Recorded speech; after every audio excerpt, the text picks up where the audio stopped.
వైకుంఠ ఏకాదశి రోజు జరిగినటువంటి దుర్ఘటన మీద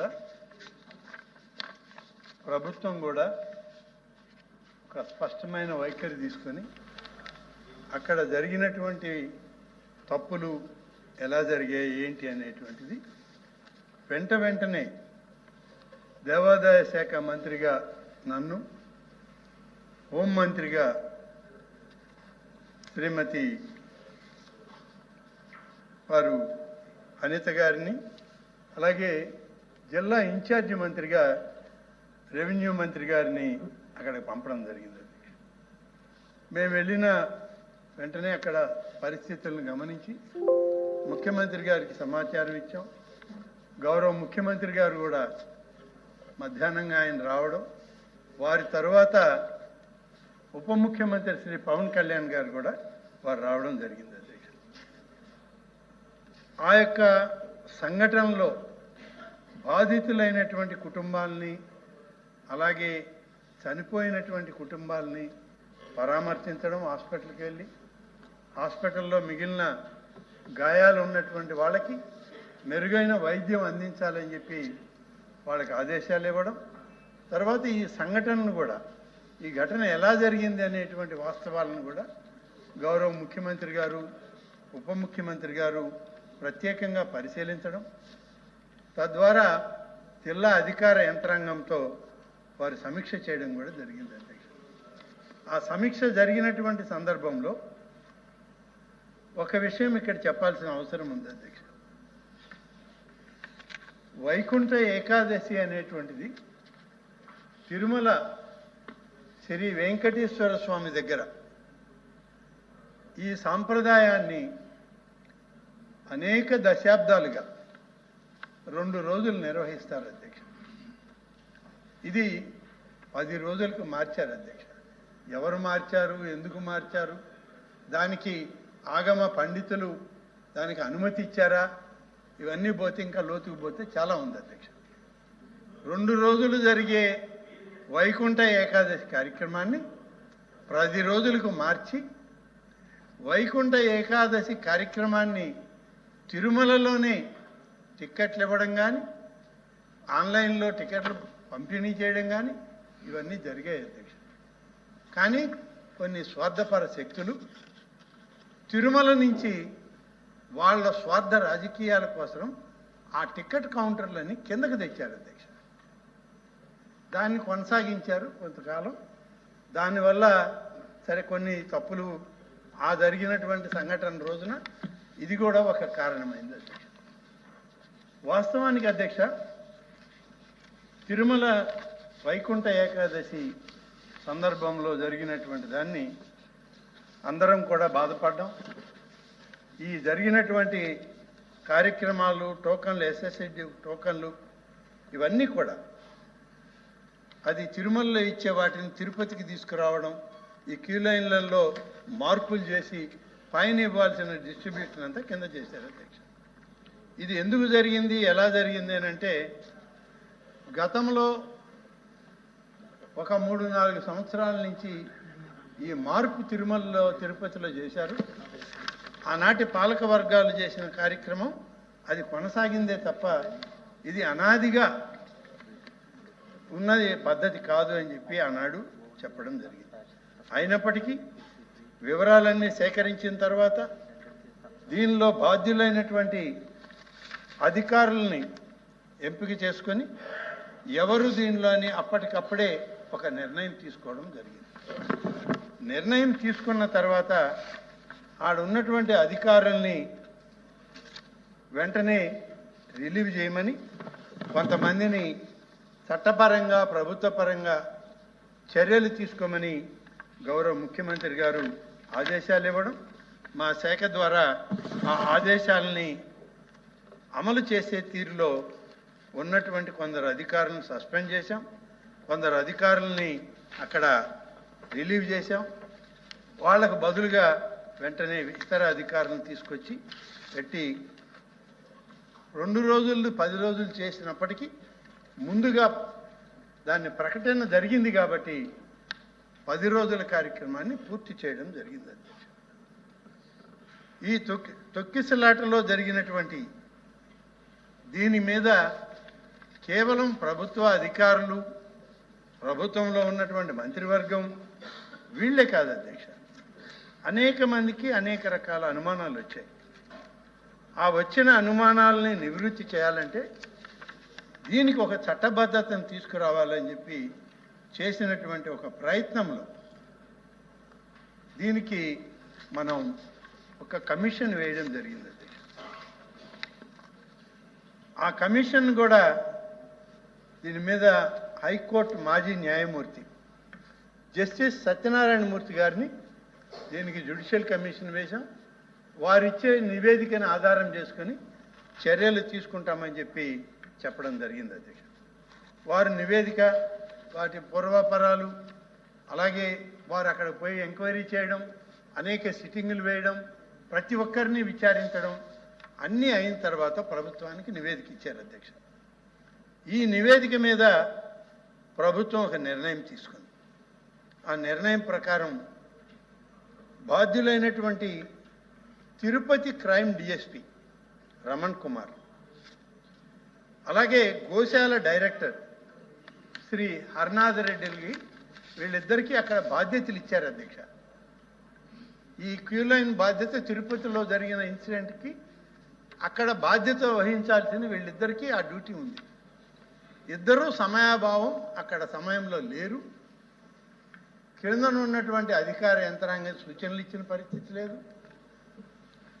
ఈ తొక్కిసలాటలో నష్టపోయింది కొంతమంది ప్రజలు కూడా చనిపోవడం. వాళ్ళు కూడా ఇక్కడ వాళ్ళు కాదు అధ్యక్ష, కొంతమంది విశాఖపట్నం, కొంతమంది తమిళనాడు, కొంతమంది కేరళ, ఇట్లా వివిధ ప్రాంతాల నుంచి స్వామివారి దర్శనానికి వచ్చి నష్టపోయారు అధ్యక్ష. అదే సందర్భంలో అక్కడ ఉన్నటువంటి జిల్లా ఎస్పీ శ్రీ సుబ్బరాయుడు గారు, అలాగే టీటీడీ చీఫ్ విజిలెన్స్ అధికారి, సెక్యూరిటీ అధికారి ఆయన శ్రీ శ్రీధర్ గారు, అలాగే జేయూగా ఉన్నటువంటి ఐఏఎస్ అధికారిని గౌతమి గారు, వీళ్ళందరూ కూడా ఈ పర్యవేక్షణలో ఉన్నారు. డిపార్ట్మెంటల్గా వాళ్ళు చేస్తున్న పర్యవేక్షణ అంతా చేస్తున్న ఈ ఇన్సిడెంట్ జరిగింది కాబట్టి వాళ్ళందరినీ కూడా పక్కన పెట్టి ఈ యొక్క కమిషన్ ఎంక్వైరీ పూర్తి చేశాం అధ్యక్ష. కమిషన్ ఎంక్వైరీ అంతా వచ్చాక కొంతమంది మీద వాళ్ళు నిర్దిష్టంగా సూచనలు చేశారు. అవి ప్రభుత్వం నిర్ణయం తీసుకొని దానిపైన వాళ్ళని ఇవాళ బాధ్యుల్ని చేసి మేము చర్యలు తీసుకుంటున్నాం అధ్యక్ష. ఇక ఆ సంఘటనలో ఏ సంబంధాలు లేకుండా కమిషన్ రిపోర్ట్లో కూడా వాదనలో రానటువంటి అధికారుల మీద ఎందుకు తీసుకోలేదు చర్య అనే మాట వచ్చింది అధ్యక్ష.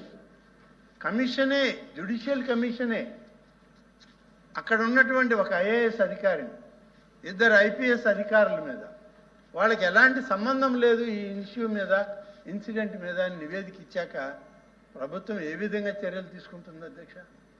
కాబట్టి కొన్ని విధానాలు ఉన్నాయి రాష్ట్ర ప్రభుత్వానికి, కొన్ని పద్ధతులు ఉన్నాయి.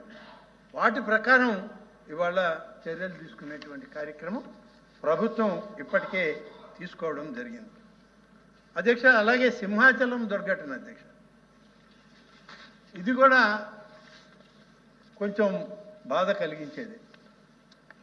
సంవత్సరానికి ఒక రోజు, ఆ రోజు సింహాద్రి అప్పన్న చందనోత్సవం కార్యక్రమం జరిగేది. ముందు మేము వెళ్ళాము అధ్యక్ష, అన్ని రకాలుగా కూడా పరిశీలన చేసి అధికారులకి ఆదేశాలు ఇచ్చాం. కానీ ఆ ముందు 2 రోజుల ముందు నుంచి భారీగా వర్షాలు పడ్డాయి. ఈ వర్షాలు పడ్డ వల్ల ఇది పడింది అనేది కాదు, కానీ దీనిలో కొంత సమన్వయ లోపం జరిగిందనే మాట వాస్తవం. ఈ కట్టడాలన్నీ కేంద్ర ప్రభుత్వ నిధులతో ప్రసాదం స్కీమ్ కింద టూరిజం డిపార్ట్మెంట్ వాళ్ళే టెండర్లు పిలుస్తారు, వాళ్ళ అధికారులు వాళ్ళ స్పెసిఫికేషన్ల ప్రకారమే కాంట్రాక్టర్లు కడతారు. కానీ ఇక్కడ ఇది దేవాలయ ప్రాంగణంలో వచ్చినటువంటి గోడ, ఈ గోడ అవసరం ఏంటి అని అంటే ఈ భారీ వర్షాలు పడినప్పుడంతా సింహాచలం కొండల మీద మట్టి జారి క్రిందికి భక్తుల మీదకి జారి పడుతూ ఉంటుంది. దీనికి ఒక సపోర్టింగ్ వాల్ కావాలని ఇటు దేవాదాయ శాఖలో ఉన్నటువంటి ఇంజనీరింగ్ అధికారులు, అటు ప్రసాదం స్కీమ్ చూస్తున్నటువంటి ఇంజనీరింగ్ అధికారులు ఇద్దరూ కలిసి దీన్ని ప్రొటెక్ట్ చేయాలి అనేటువంటి ఒక ఉద్దేశంతో, ఉద్దేశం మంచిదే కానీ డీవియేషన్ అయితే జరిగింది అధ్యక్ష. ఆ డీవియేషన్ ఏంటంటే హయ్యర్ ఆఫీసర్స్ యొక్క పర్మిషన్ లేకుండా ఆ గోడని నిర్మాణం చేయడానికి ప్రయత్నం చేయడం. ఆ రోజు రాత్రి కూడా భారీ వర్షాలు కురిశాయి. ఉదయమే చందనోత్సవం. ఆ చందనోత్సవానికి కూడా వెళ్ళిన అధికారుల్లో మా సెక్రటరీ ఉన్నారు, మా కమిషనర్ ఉన్నారు, అలాగే ఫౌండర్ చైర్మన్ ఇప్పుడు ప్రజెంట్ గోవా గవర్నర్ గారైన అశోక్ గజపతి గారి కుటుంబం కూడా ఆ రోజు దర్శనం చేసుకోవడం జరిగింది. అవన్నీ అయ్యే వరకు కూడా ఎక్కడ ఏం జరగలేదు. ఆ తర్వాత జరిగినటువంటి ఈ చిన్న గోడ కూలడంతో మనుషులు చనిపోవడం జరిగింది. గోడ కూలింది అంటున్నాను. నేను గోడ కూలలేదు అనలేదు, గోడ కూలింది. ఆ గోడ కూలిన దానివల్ల ఓకే ప్రొటెక్షన్ గైడింగ్ వాల్, అది ప్రొటెక్షన్ గైడింగ్ వాల్ కూలింది. కూలిన దానివల్ల అంటే చిన్న అనేది నేను మామూలుగా పదం వాడడంలో ఒకవేళ నా పొరపాటు ఉంటే నేను వెనక్కి తీసుకుంటాను అధ్యక్ష. ఎల్ఓపి గారు చెప్పినట్లు గోడ కూలడం వల్ల ఈ అపచారం జరిగింది, అక్కడ వాళ్ళు చనిపోవడం జరిగింది. సాక్షాత్తు దగ్గరలోనే మా హోంమంత్రి గారు ఉన్నారు, స్థానికంగా అధికారులు అందరూ ఉన్నారు, వెంటనే వెళ్ళారు. చేయగలిగినటువంటి ప్రయత్నం అంతా జిల్లా కలెక్టర్ దగ్గర నుంచి అందరూ కూడా district administration, state administration, endowment, అలాగే టూరిజం డిపార్ట్మెంట్ అందరూ కూడా పనిచేయడం జరిగింది. కొన్ని దురదృష్ట సంఘటనలు జరిగేటప్పుడు దీనికి ఎవరు కారకులు అని అంటే ఒకవేళ అంత గట్టిగా చెప్పాల్సి వస్తే అధ్యక్ష, ప్రస్తుతం ఈ శాఖ నిర్వహించేవాడిని నేనే బాధ్యత, తప్పదు. కానీ సంఘటనను బట్టి, దాని వివరాలను బట్టి, అక్కడ జరిగినటువంటి వాస్తవాలను బట్టి మనం చర్యలు తీసుకోవాల్సిన అవసరం ఉంది. ప్రభుత్వం బాధ్యత అది. ఆ బాధ్యతలో భాగంగానే ఒకే టైంలో 21.5 మిల్లీమీటర్ల వర్షపాతం ఆ కొండ మీదే పడ్డది అధ్యక్ష. ఈ దుర్ఘటనలు జరిగాయి. దీనిపైన అప్పటికప్పుడే నిర్ణయం తీసుకున్నాం. చనిపోయినటువంటి కుటుంబాలకి 25 లక్షల రూపాయలు ఎక్స్గ్రేషియా అని, గాయపడిన వారికి 3 లక్షల రూపాయలని, అలాగే తిరుపతిలాగా ఈ చనిపోయిన కుటుంబాల్లో వాళ్ళు ఎవరైనా మాకు ఉపాధి కోల్పోయామని కానీ వస్తే ఈ నష్టపరిహారంతో వాళ్ళకి మా శాఖ ద్వారా ఆ కుటుంబ సభ్యులకి అవుట్సోర్సింగ్లో కూడా ఉద్యోగాలు ఇవ్వాలని అది ప్రభుత్వంలో ముఖ్యమంత్రి గారు నిర్ణయం తీసుకొని ఇవాళ అమలు చేయడానికి కూడా ఆదేశాలు ఇచ్చాము. ఇవన్నీ జరిగాయి. ఎవరు ఒకవేళ మీ దగ్గర ఆ కుటుంబాల వాళ్ళు అవుట్సోర్సింగ్ ఉద్యోగం కావాలని అప్లికేషన్ ఉంటే పంపండి, ఇస్తాం, తప్పలేదు. మేము ఇస్తాం. మా దగ్గరికి వస్తే అటువంటి వాళ్ళకి మేము ముందే చెప్పాం, వాళ్ళకు కూడా లేఖలు రాశాం. మీ వాళ్ళు ఎవరైనా ఉంటే చెప్పండి, ప్రభుత్వం ఉద్యోగం ఇస్తుంది. అవుట్సోర్సింగ్ ఉద్యోగం ఇవ్వడానికి మాకేం అభ్యంతరం లేదు, ఇస్తామనే హామీ ఇచ్చాం. ఇవాళ ఒకవేళ అటువంటిది మాకు రాలేదయ్యా అంటే మీ దగ్గర ఉంటే లెటర్ పంపండి, వెంటనే నేను దాని మీద ఆదేశాలు ఇవ్వడానికి అభ్యంతరం లేదు. సో ఇలా ఉన్నాయి అధ్యక్ష. ఇంత దూరం చర్చ జరిగింది కాబట్టి కొన్ని విషయాలు ఈ సభలో తమ ద్వారా చెప్పాల్సిన అవసరం ఉంది. దేవాలయాలు, దైవ దర్శనాల్లో ఇటువంటి సంఘటనలు అపచారం. దీనికి కారణం ఈ ప్రభుత్వం లేకుంటే మంత్రి అని బురద జల్లే ప్రయత్నం చేస్తున్నారు. ఇది రాజకీయంగా సహజమైనటువంటి విధానం అధ్యక్ష.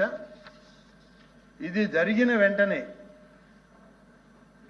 తిరుపతికి అప్పటి ఆరోగ్య శాఖ మంత్రి, అలాగే ముఖ్యమంత్రి, ఉప ముఖ్యమంత్రి అందరూ వెళ్ళి సమయానికి అక్కడ ఉండి అన్ని పరిచర్యలు చేయడం కూడా జరిగింది. ఇవన్నీ కూడా మీడియాలో కూడా ఉన్నాయి అధ్యక్ష. కానీ ఇంకొక విషయం చెప్పాలి అధ్యక్ష, చెప్తే వీళ్ళు ఏమైనా బాధపడతారేమో అని అనుకుంటున్నాను అధ్యక్ష. ఏం బాధ లేదు కదా, చెప్తాను. మేమందరం ఉన్నాం అధ్యక్ష. తర్వాత మేము చెప్పినప్పుడు బాధపడు. నేను బాధపడను, మీరంటే నేను బాధపడను, నేనంటే మీరు బాధపడను అధ్యక్ష.